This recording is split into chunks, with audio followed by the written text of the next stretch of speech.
What a year. I know everyone is saying it. I know it's nothing original, but seriously, 2023 has got to go down as one of the best, most stacked years in gaming since 2017. It really felt like this was the year where every big game between the years of 2020 and 2022 that ever got delayed released. And damn, this year gave something for everyone. PlayStation fans were happy.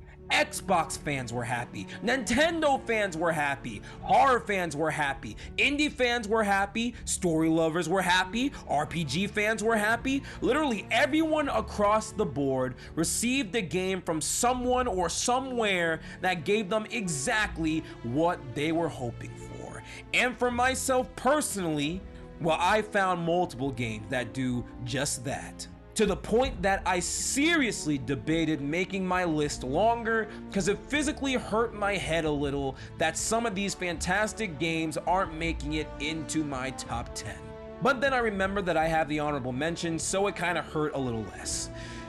But anyway, it was a long debate within myself, but I think I finally made a top 10 that I am proud of and perfectly represents why 2023 has been one of the best years of gaming for me. So kick back and let me tell you guys my top 10 games of 2023.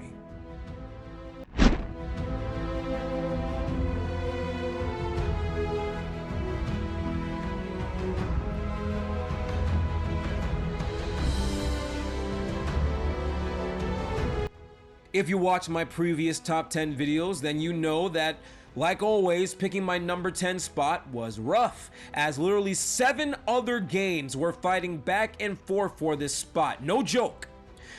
But eventually I was able to make up my damn mind and make a choice for my lucky number 10 that even now still feels wild to me. And I know this is gonna be a bit of an unpopular opinion, but I'm gonna say it anyway, cause you know when a game as massive as Starfield starts the list, I think that speaks volumes to the quality of 2023. Now it is worth noting, Starfield is far from perfect. It feels pretty outdated in controls, the story has a very slow start, a lot of planets were admittedly pretty empty, etc, etc. So with all that, why is Starfield even here in my top 10? Simple. Other than Starfield feeling outdated, Starfield did something that very few games are capable of doing for me. It hooked me. I don't mean get me to play for 30 hours and then put it down after a week, no. When I mean engrossed, I mean Starfield grabbed me by the neck and held my attention for a whopping 80 plus hours. That is not nothing. Look, the game is flawed, and I acknowledge that, but Starfield is a game that is the definition of it gets better with time. The story got better as I kept playing. The characters got more developed as I kept playing. I enjoyed it and I got a better grasp on the combat as I kept playing. And most importantly, the more I played, the harder it was to leave. I started to become so immersed in the adventures of Jacoby Monroe and his relationships, that's my character by the way, that I was eager to finish as many side quests and activities as I could just to stay in that world for as long as I possibly can. And I think as flawed as Starfield is, any game that can hold my attention this long and have me engaged and engrossed to the point of me dumping literal hours a day into my character and his adventures, I'd say that is well worthy of my respect. And more importantly, very much worthy of the number 10 spot.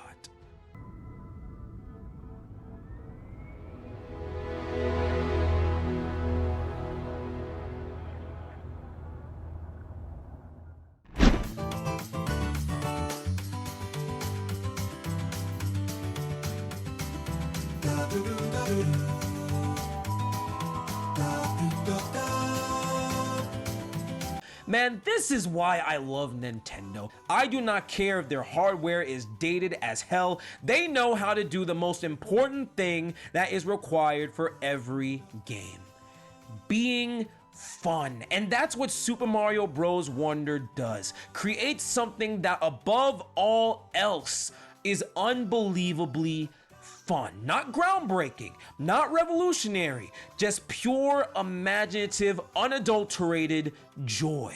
Everything in Super Mario Bros. Wonder is made to make you smile. This may be one of, if not the best looking game on Switch. The colors and environments are bright and packed with details. And in a 2D Mario game, which were the definition of bland, that is wonderful. Now, of course, the actual gameplay is unchanged, but it is so polished. Mario has never felt better in the 2D space, with all his jumps, dashes, and wall jumps feeling responsive and adorably detailed. Look at his little face.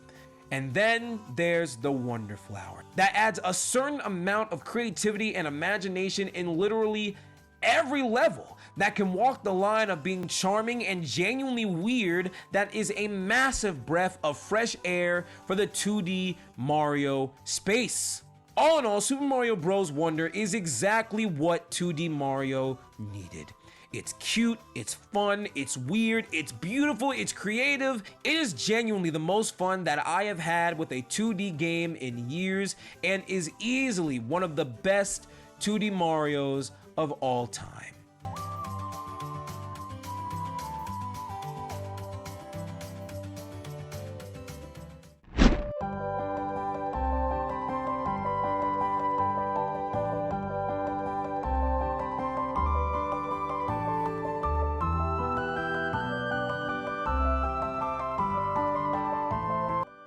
One of my favorite games of all time is Chrono Trigger, and to this day, I hold out hope for a remake or remaster. But until that day comes, Sea of Stars is the closest that we've gotten to a spiritual successor, and damn, it lives up to that hype.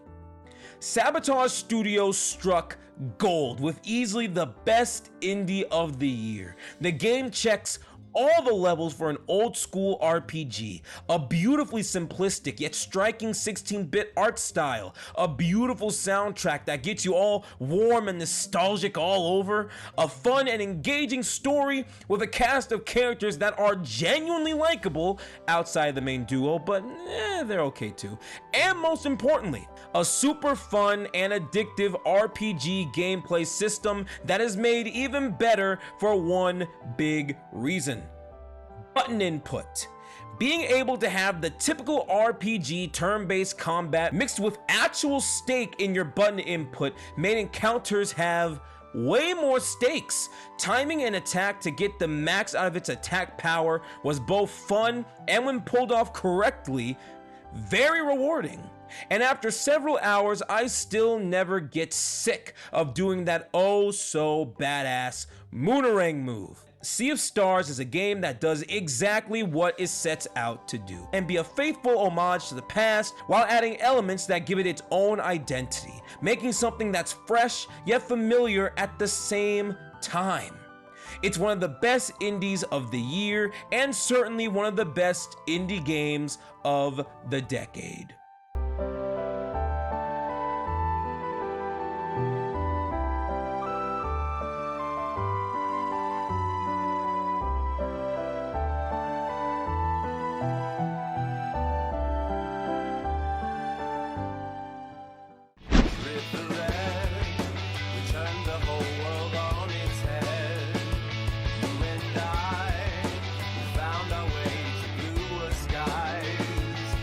You know, it's not very often I get a game like Hi-Fi Rush.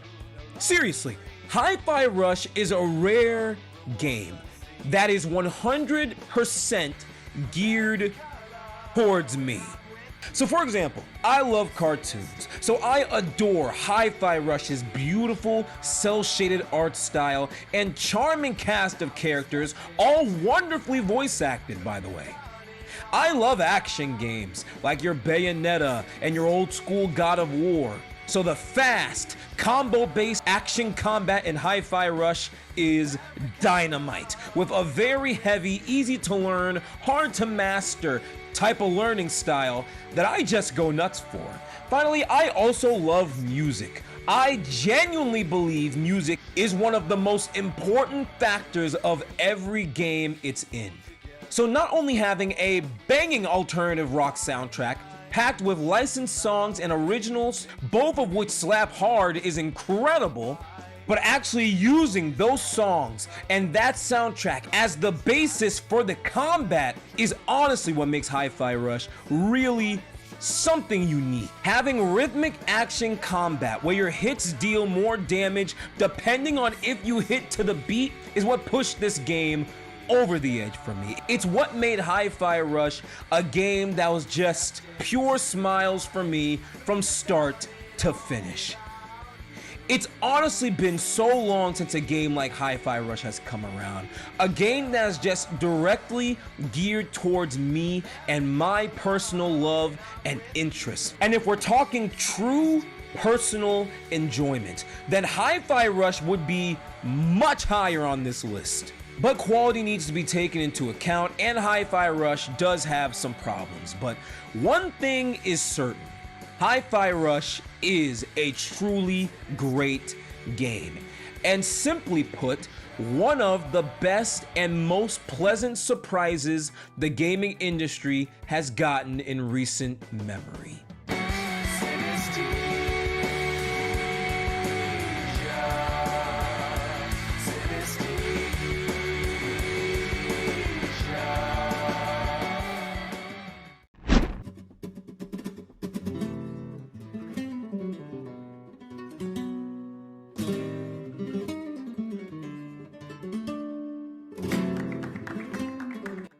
Capcom never misses. Riding high on the success of its RE remakes, Resident Evil 4 does what any quality remake ought to do. Make it a better playing experience while still keeping the identity of its original. Thankfully, the original RE4 is already one of the best games ever created, so it was certainly easy to take the areas where RE4 could use a shine up and make them even better than they were originally. Such are the visuals, which are detailed and beautiful, and once again, proving that the RE engine is one of the best pieces of tech in the industry. The sound design per any good RE game, or hell, any horror game in general, is immersive as hell, with rustling leaves to the pop and crack of the sniper rifle, leaving you 100% immersed in this incredible world. You got the characters being just as likable as they were in the original, with added dialogue and new story moments that really help to flesh out the characters. Finally, the gameplay and combat feeling smooth, responsive, and fun as all hell. Especially thanks to the new additions added to the core gameplay loop, like pairing with your knife and having a decrease in quality. I thought that was a fantastic addition, by the way. I could go on, really. The puzzles are clever, the bosses are fun, the level design is masterful, it's genuinely scary while being action-packed at the same time. It's really just a game that pops off on almost all of the categories that the original excelled at, helping to make this fantastic remake the definitive way to play this masterpiece.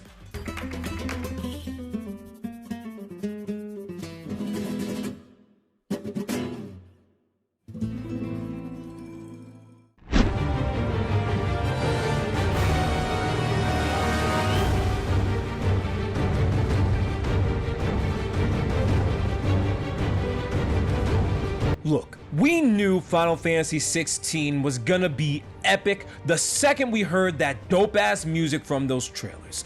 And yeah, Final Fantasy XVI pretty much delivered on what the trailers promised and then some. The selling point of this game is obviously just the sheer scale of it all.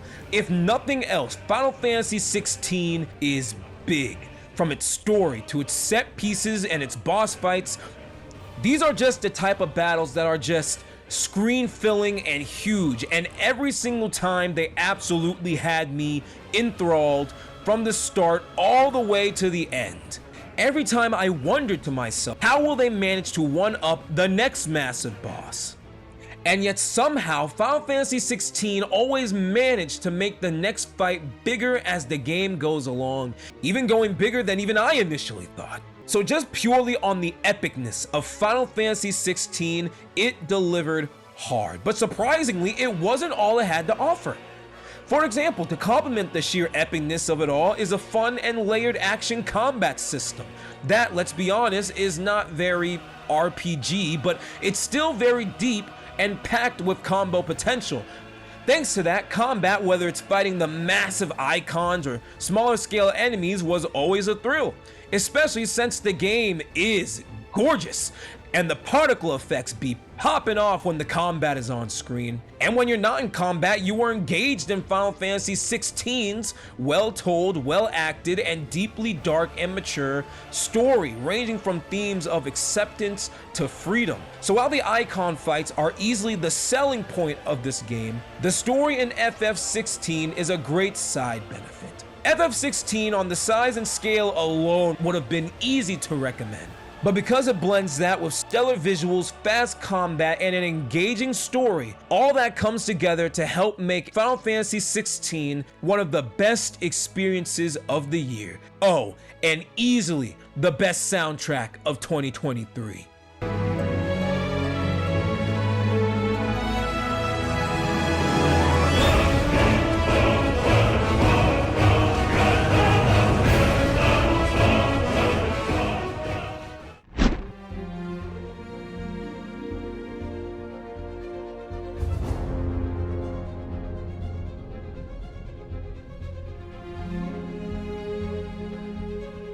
Insomniac is the single best purchase PlayStation has ever made, and that was made clear with Spider-Man 2018, when they excelled at creating one of the best Spider-Man media ever, not just in gaming, but medium in general.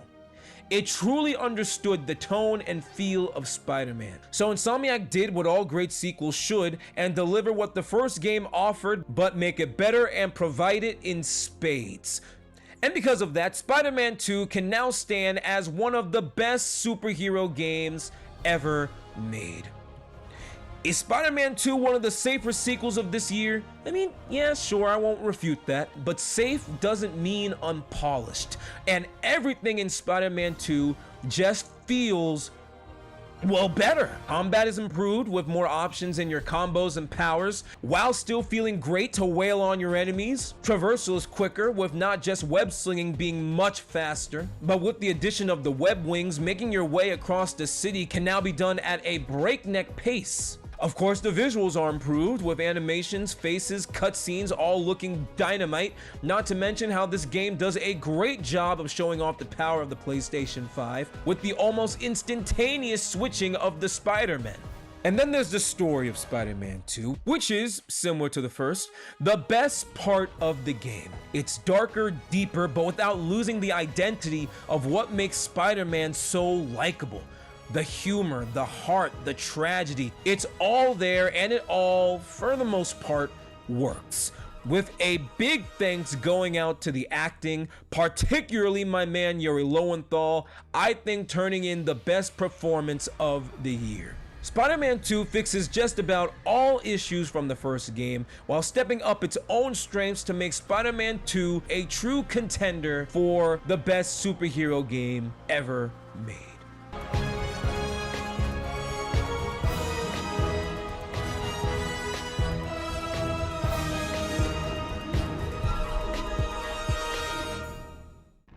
So, you know, normally it's a top two for me. It's a top two for me as the two games that come head to head for Game of the Year. But nope, not in 2023.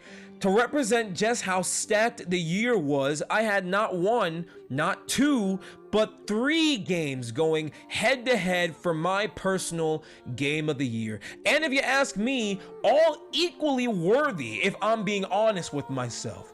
With that said, that's not how this works, so I had to make a choice, and eventually I do think I managed to do that. Starting off with number 3.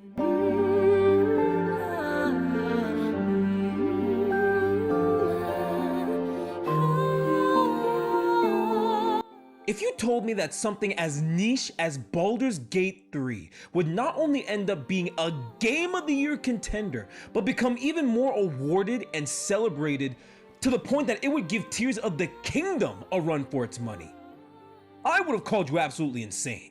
But here we are, and Baldur's Gate 3 managed to stand out among a sea of stellar releases, which already is not easy, but what's more impressive is just what's offered in Baldur's Gate 3.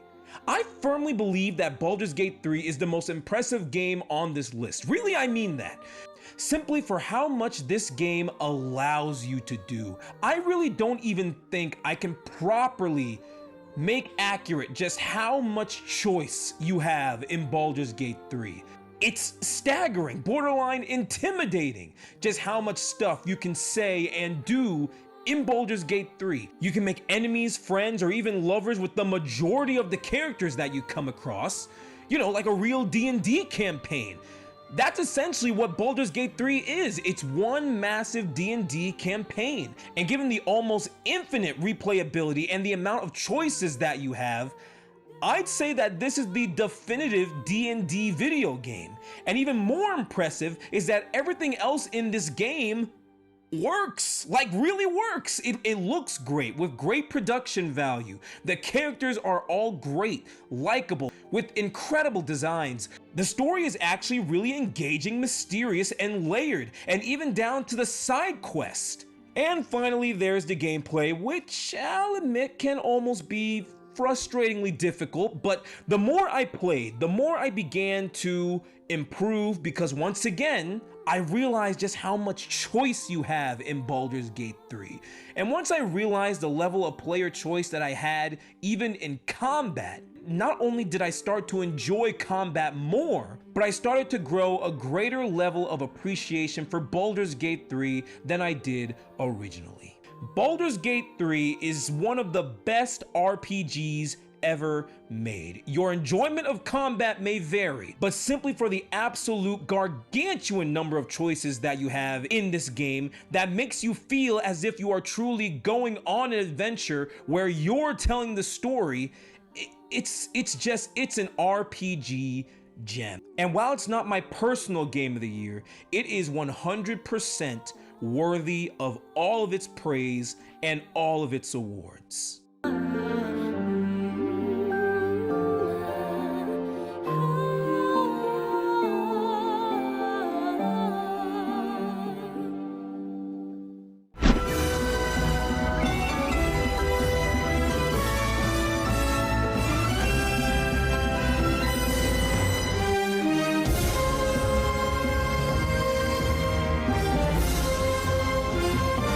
Let's not kid ourselves, guys, okay?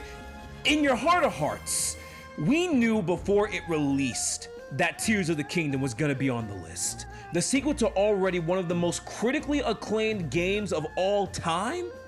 We knew it would be here. But I don't think anybody could have predicted that this sequel would somehow take a game that was already close to flawless and still find a way to improve upon perfection. On first glance, the changes to Tears of the Kingdom may seem minimal, and to be fair, some things are relatively unchanged. I'm looking at the visuals and the combat, which are still great, but relatively unchanged. But it's the more you dig deeper down the rabbit hole of Tears of the Kingdom's mechanics is when you start to realize just how impressive Tears of the Kingdom really is. What Tears of the Kingdom did is essentially make a sandbox open world game that provides almost unlimited player freedom in where you go and how you do it. Tears of the Kingdom already managed to make the world bigger with the addition of not one, but 2 new worlds between the sky and the depths, which was a fantastic surprise, by the way. No, seriously, I lost my shit when I found the depths. That was a surprise. And with the addition of the 4 new moves, particularly the incredible Ultra Hand move, you can create just about anything your imagination can muster. Every shrine and just about any challenge the game throws at you in any of its three worlds. The only thing that limits you in Tears of the Kingdom is your own imagination, which I think is absolutely incredible. Tears of the Kingdom at the end of the day is something where most often than not, there is never a wrong way to do anything. And I think to achieve that, even when Breath of the Wild exists, is worthy of all the praise. Then match that with an improved soundtrack, the same but slightly enhanced combat systems, and a genuinely better story that is bigger and darker and more epic, and you get a game that somehow managed to improve upon what was already deemed perfect. Tears of the Kingdom is simply one of the best open world games ever created, and in my opinion, a true, unabashed masterpiece.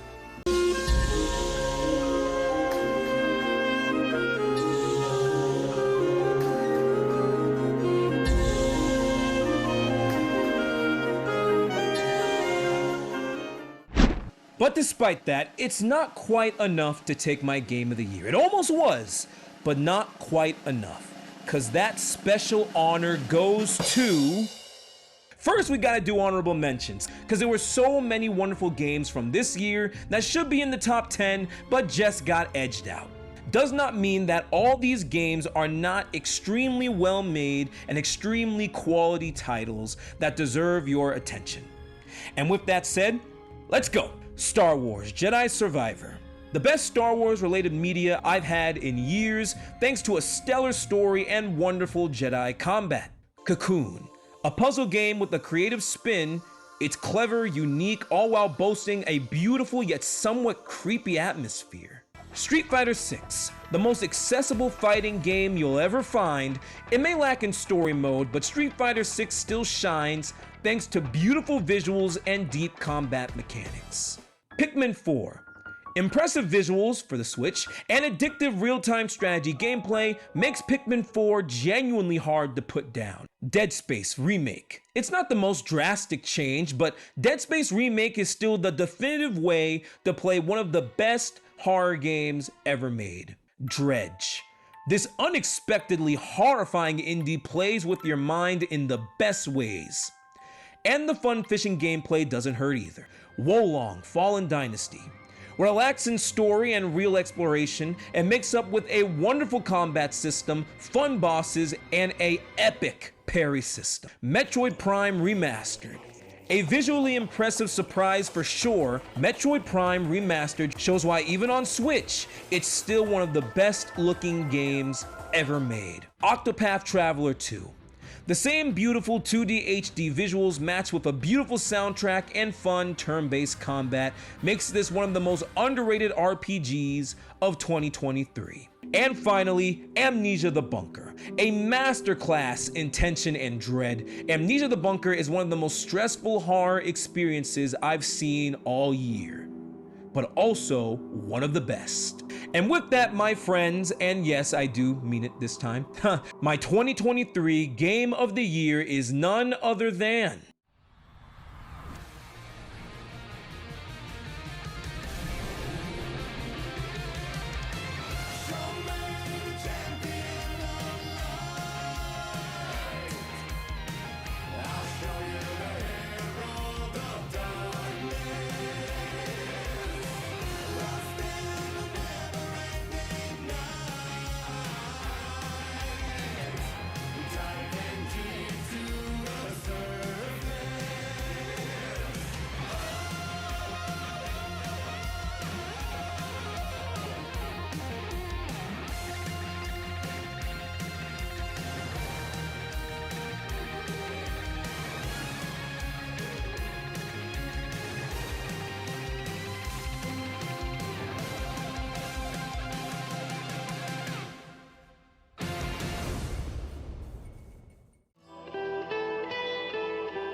So I genuinely believe that I haven't played a game as visually and narratively striking and unique as Alan Wake 2.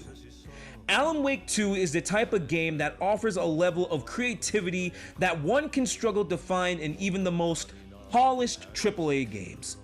Like, just by the visuals alone, Alan Wake 2 is unlike anything I've ever seen, having a almost photorealistic look, but is packed to the brim with detail and beautiful lighting that helps to make both the worlds you explore in Alan Wake 2 both inviting and haunting at the same time.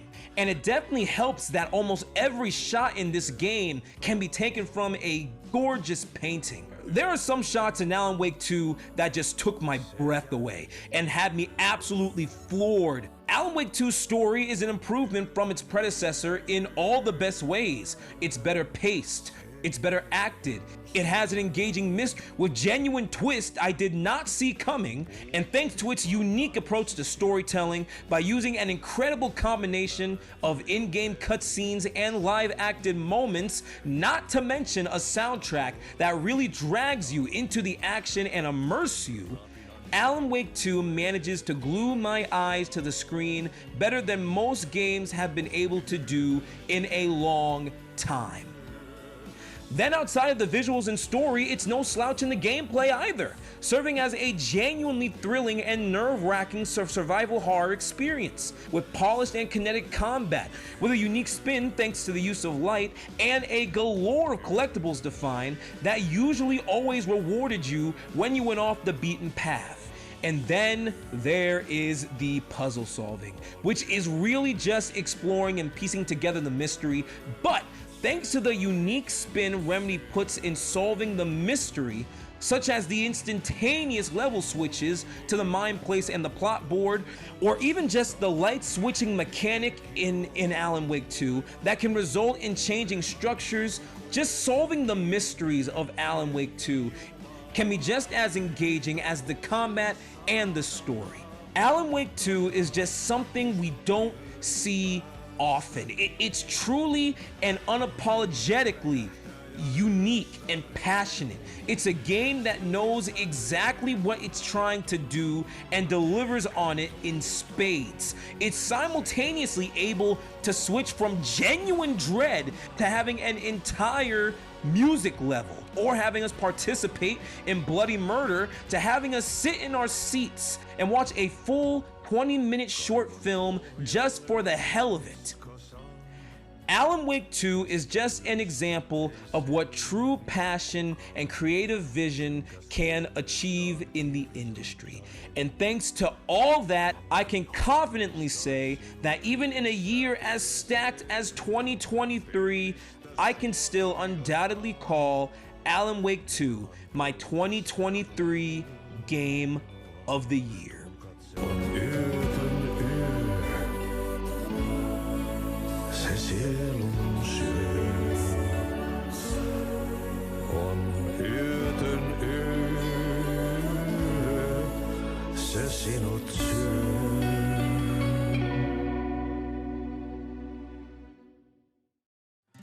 And that was my top 10 games of 2023. And yeah, I stand by my statement. This was essentially the year for game releases I thought we were gonna get in 2022. But it just so happens that this was the year where all the delayed games finally came out, and I think everyone can agree that we're thankful for it. So if you made it this far in my video, thank you so much for watching. This is honestly my favorite video to make every year. Had a blast. Let me know what your game of the year in 2023 was. Please, really eager to hear this. I am genuinely not sure what video is coming next. There's no new games I want to review yet, but it's actually one of my resolutions for New Year's. There's actually a lot of ideas for different videos that I really want to try. So maybe this month in January, I'll give a few of those a shot, but as always, I will keep you guys posted in the community post. If you want to stay up to date on what I'm doing and playing, be sure to follow my Instagram. That's @thegamercritic. I will leave the link in the bio of this video. But yeah, thank you guys for watching. Be good people, and I will talk to you guys soon. All right, peace.